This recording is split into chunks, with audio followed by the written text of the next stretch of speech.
In this video, we explore the need for virtual memory in a computer.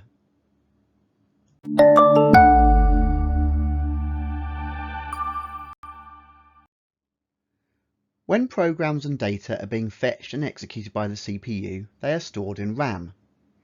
However, this assumes that the memory is large enough to hold all the programs being executed.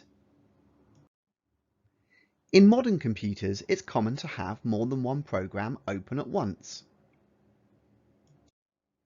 However, you can store significantly more programs on the hard disk compared to RAM, because byte for byte, hard disk space is much cheaper than RAM. When you turn your computer on, the Bootstrap program will load the operating system from the disk into RAM.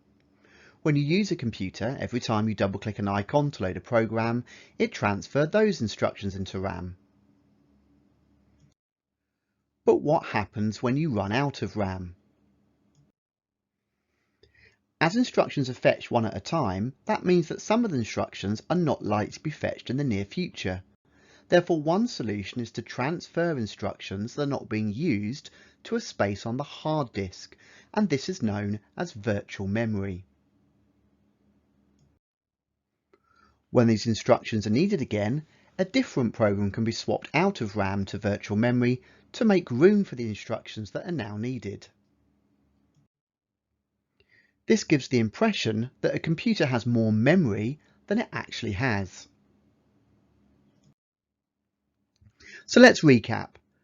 Virtual memory is needed when there's not enough physical RAM to store the open programs. Virtual memory is held on the hard disk. Programs are transferred out to virtual memory from the RAM when they're not currently being executed.